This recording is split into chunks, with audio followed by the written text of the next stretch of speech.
You are Locked On Wolverines, your daily podcast on the Michigan Wolverines, part of the Locked On Podcast Network.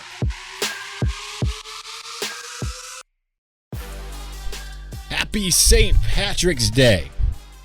We are very much doing Locked On Wolverines podcast, part of the Locked On Podcast Network, where it is your team, usually every day. Schedule's been a little hectic this week, so we're figuring it out. Let's just put it that way. So we're back today, Thursday, to talk about Michigan's NCAA Tournament win rather than doing the mailbag. The mailbag will end up being on Friday. We will do we've got to still talk about some of the stuff that's come out of Michigan spring football this week. And then we'll, of course, do another reaction episode after the Tennessee matchup on Saturday in the round of 32. But right now, today, what we are going to do is we are going to talk about Michigan's first NCAA tournament win of the year, taking down my mom's alma mater, the Colorado State Rams. And not that she probably has no idea that they played. She doesn't care. That's pretty much my mom. But nonetheless, big win for Michigan. It seemed pretty dire for a minute. So it's one of those things where the Wolverines, it just looked like it was picking up right where they left off in the Big Ten tournament, unable to score, not playing great defense. Colorado State was getting everything they wanted from three. They were hitting everything. They were doing run and gun, and the tempo was just unreal. Michigan could not figure out how to hit anything, let alone a three in the first half, pretty much first 15 minutes. It was all going very bad, very, very bad. But then Frankie Collins happens. Now, like Hunter Dickinson was already doing a lot of really great stuff, right? That's just kind of what he does. But I mean, even he was kind of off his spot. He was still like at that point, like 6 of 8 or something like that. And you can't really win games when you turn the ball over the way Michigan was turning the ball over. Of course, in the second half, they stopped doing that, which is the important thing. But it was dire for a minute. 9 turnovers in the first half. Michigan was actually out shooting Colorado State, but Colorado State also had, was it like 4 of 5 threes, 5 of 6 or something like that. And Michigan was 0 for 7. And it looked pretty bad. But the fact that Michigan was able to go into the locker room for the second half, down only 7, which is what it felt like it was the entire first half, although the lead for Colorado State had ballooned to 15 for a minute. It felt like, all right, if Michigan can punch back, then there's a chance. And then Colorado State, you saw it, comes out, hits that first bucket, and then Michigan goes on a run. And then every time that Michigan goes on a run, Colorado State kind of starts to do its thing again, and then Michigan goes on another run. And then the defense really, really stepped up, and that's phenomenal to see that the Wolverines were able to figure out how to get the most out of that defense. And I think the thing with the perimeter shooting for Colorado State is that it wasn't going to stay that hot for that long, right? It was just impossible that it was going to be that good, for such a prolonged period of time. So the fact that Michigan was able to figure out a way to slow them down, let them miss some of those shots, contest some of the ones inside. Hunter Dickinson did a phenomenal job inside. Saw some good defense pretty much across the board. And then they found their shots, and it started with Frankie Collins, who had 14 points and 6 rebounds, in for the concussed Devontae Jones. So that is huge that Michigan was able to figure out how to come back, not only win, but win by 12 points. I mean, the game, I don't want to say it felt over, didn't really feel over until it was over, but about 3 minutes left, it was like, all right, yep, I'm writing my takeaways. I can officially sit there and unbold, and when we're writing these things, you got to do it on the fly. So I have things that are, I put left blank. I have things that are bolded, and it's like, this is going to have to come out if they lose, or this is going to have to be changed if it says blank, and all of these different things, big portions of the story that you're like, okay, this very well could change on a dime. And certainly there's been games where that's happened, right? For better or worse. There have been times where I'm writing Michigan has lost this game, and then you have to go back and rewrite half the story at the very, very end. Or revise enough, everything else in the game stays the same, but that one thing is different. But the Wolverines found a way to not only win, but to pull away. And it's amazing that it happened, especially because the images that were starting to last in my mind when I was watching the game were with a couple minutes left in that second half, looking at all the Colorado State players celebrating on the court. I mean, it felt like, hey, it's our time. We're doing our thing. This is everything we've been waiting for. We're in the tourney. We're one of the better teams in Mountain West, and we're just this is everything we thought. And yet everyone said that Michigan was going to win this game despite being an 11 seed against the 6 seed, and then boom, Michigan starts playing the way that it's capable of. It was just reversed from what we're accustomed to. We're used to seeing Michigan playing really well in the first half and really bad in the second, and then it completely did the other way.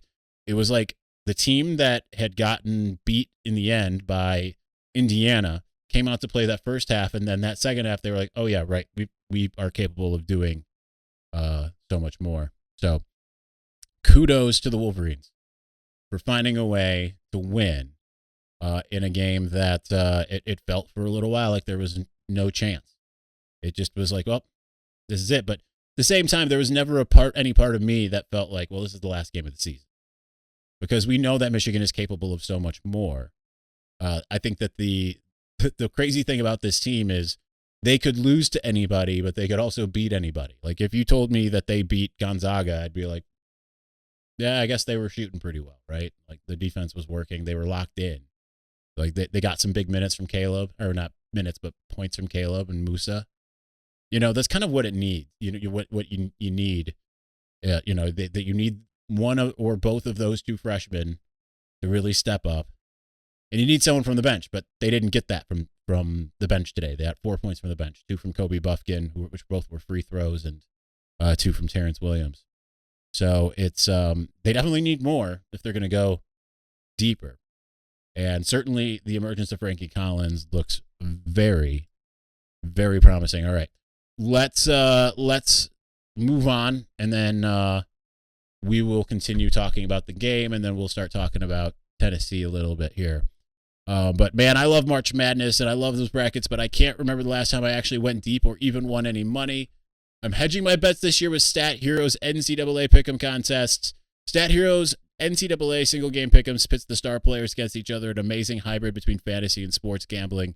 Take back control from those handicappers that always seem to have the advantage. Start focusing on the players you know best with a gameplay that doesn't rely on big spreads, long odds, or funky props. Stat Hero gives you the advantage, resulting in their gamers winning 4 times more often. Why? Because Stat Hero eliminates the mystery about who or what you're going up against. In addition to their pick'em games, they also have dozens of lineups you can comb through and take on head-to-head. They simply post sets of players for you to take on with sets of players you choose. Now, Stat Hero is the easiest and fastest way to get your sports action fix. The simple, sleek gameplay will have you playing in minutes. This is what daily fantasy was meant to be. So sign up for free right now. StatHero.com/LockedOn with the promo code LockedOn. That's StatHero.com/LockedOn, promo code LockedOn. StatHero.com/LockedOn, promo code LockedOn. Terms and conditions apply.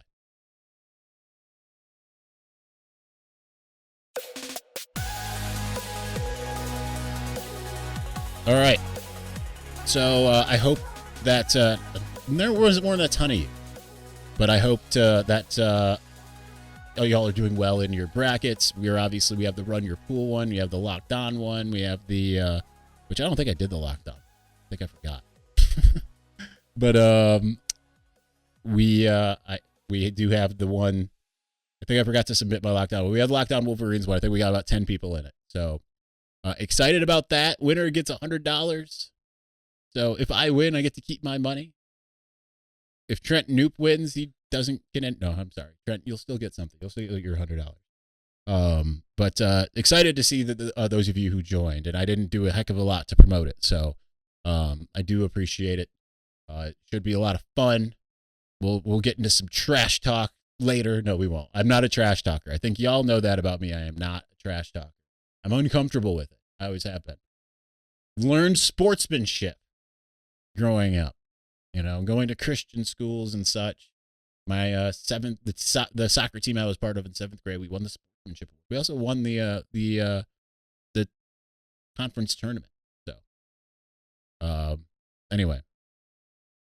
So speaking of conference tournaments, we saw the opposite of that eventually, right? The good news was it wasn't Michigan squandering a 15-point lead. It was Colorado State, and big reason why being Frankie Collins, like we talked about, and he was just absolutely electric. It's whether it was being able to blow by defenders and make something happen. Hitting that 3 that he hit, it felt to me like that's what opened up the gate. It was like Michigan was just waiting for that first sign of something good. And then once it happened, then they took advantage. So the fact that Frankie was able to have that type of game, because for a while there, it was like, well, where is he? What is he doing? And it was very reminiscent to me of, was it Nebraska, I believe, that they played in on the same day as the Big Ten championship game when he was in, and I was like, maybe they need to start playing Frankie more. Maybe he needs to be that guy. And sure, he made a couple mistakes here and there. Certainly, the fouls weren't phenomenal. He was an inch away from fouling out, but hitting big shots, hitting timely shots, really getting Michigan going in the kind of way that Devontae Jones essentially normally has been doing in the last month or so. So the fact that they were able to get that type of production from Frankie Collins is huge, and it really bodes well for the future, because it's like, okay, this is a first-year player. This is his first year out. This is his first NCAA tournament game, and he goes out there and wins it. I think also the good news here is, while Michigan's going to face Tennessee, more on Tennessee later, not that I know a heck of a lot, but we'll get to it. Michigan has tended to not look great in the first round for a while. It's granted, a lot of times they end up playing Montana, right? They played Montana a few times, and then they played, in 2013. Who was that? Was it North Dakota or South Dakota State? One of those two, which was, they ended up pulling away, and Mitch McGarry and Trey Burke and all of that, really good games, but. I like to look at this as like, okay, this is at least a starting point, and hopefully Michigan has that sense of urgency that it had in the second half from here on in. Tennessee, as we all know, is streaky, and they might be one of the hottest teams in the nation right now, but they have not been good in the NCAA tournament. In general, they're very good against Longwood, but I've never even heard of Longwood before I filled out my bracket, right? Or watching Selection Sunday. I point to the TV up there that you can see.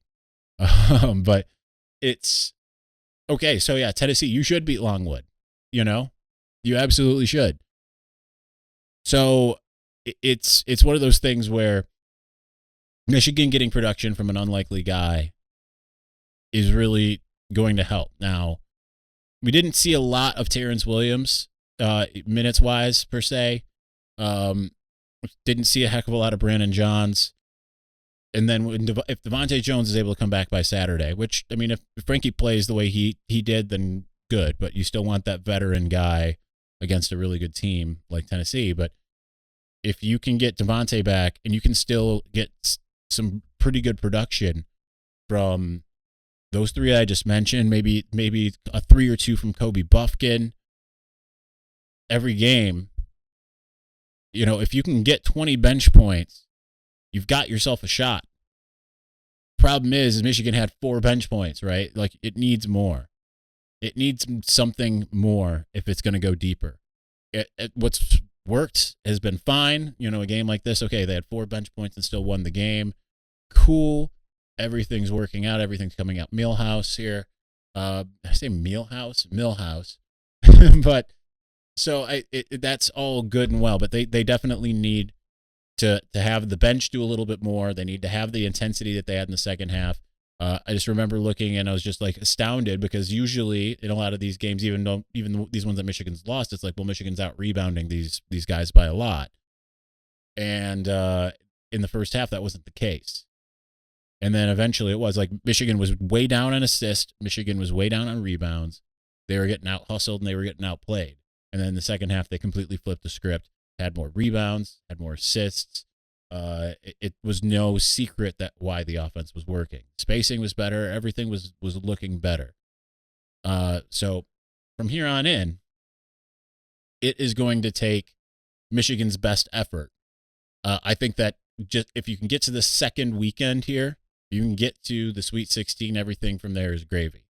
For the way the year went, not based off of the expectations coming into the year. Obviously, the expectations coming into the year was the Final Four. That's if that happens, that would be astonishing. But nonetheless, it's if they can get past Tennessee, which is still a big if. I don't know if if BetOnline has any of the action set here. I'm gonna take a look here because when I came down to start this, that game was still going on. So I would doubt that it's going on. Our partner BetOnline.net, gonna check in with them. Apparently the internet's gonna take a minute to work here, but I'll be curious to see what how, if what that line's going to be. I'm sure it will be highly dependent on Devontae Jones. And Juwan Howard said after the game, "Hey, we'll see. We're ready for him when he's ready to return." But obviously we've just got to wait for that to happen here. All right, I'm trying to see here. All right, it has Michigan as a 4-point dog to Tennessee. BetOnline does at the moment.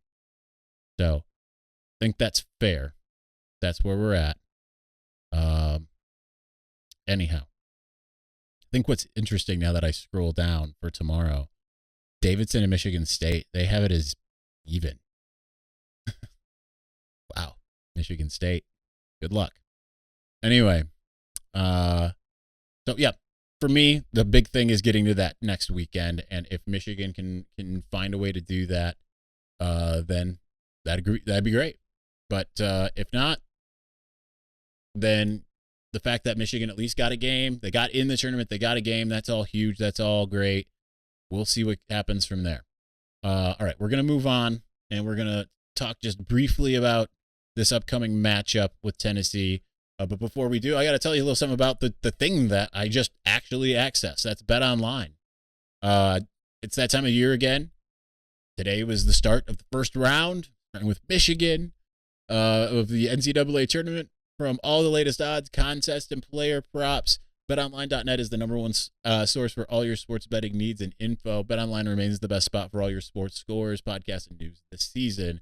And it's not just basketball. BetOnline is your continued source for all of your sports wagering needs, including live betting, favorite Vegas casino games. Head to the website today or use your mobile device to learn more about the trends in it. BetOnline, where the game starts.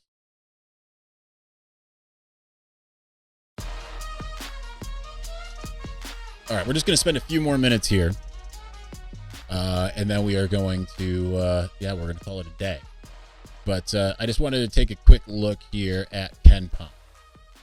Michigan did move up. I believe they were 34th in KenPom. They're up to 28th. So that is obviously good, but they're going to be playing the number 7 Tennessee team in the country. Now, this is going to be where it's going to be interesting to see how these things go up against each other. Michigan has sometimes struggled offensively, but it has a very good offense, still ranks by KenPom 19th. Tennessee is 34th. Offensively, but they are number 2 defensively. So it's going to be incumbent upon Michigan to not get into big scoring droughts. Keeping in mind Michigan's defense is not great, 74th. Right. So, of course, we've seen Michigan take on tougher offenses and have some success.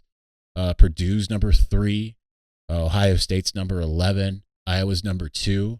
I know that those are all mixed bags because they've won one and lost one to each. But going up against the number 34 offensive attack, according to the advanced metrics, I mean, that's nothing new, essentially. You look at that, but then when you look at defenses, they have played a team that's relatively close defensively, and that's San Diego State, who's number 3 in the country defensively. But if they're going to survive this bracket, they better get used to it, right? Because you look at some of the other teams they could face, and I'm not going to just spitball like I was thinking about doing here, because I'm like, I realize that's not exactly what's going on there in the bracket. But nonetheless, I think the incumbent thing is just to not go through the lulls, because you look at what Colorado State was, at least. Colorado State was 31 in Ken Pom going in. They're 41 now. As now, after the fact, they're 25th O and 90th D. So, obviously, not much to write home about defensively. Not terribly different than Michigan, but a pretty good offense, slightly worse than Michigan's. So I think it'll be interesting to see how that ends up working out. It'll be interesting to see, and I don't know much about Tennessee. I haven't done my scouting on them yet. Didn't watch the game as it was just on, but nonetheless, I think this is an opportunity for the Wolverines. And one more thing, and I do want to look this up with you because it came to my mind here. I just want to bring this up. It's very important. NCAA tournament history, thanks to our friends at Ballswire, Dan Harrelson, good guy. And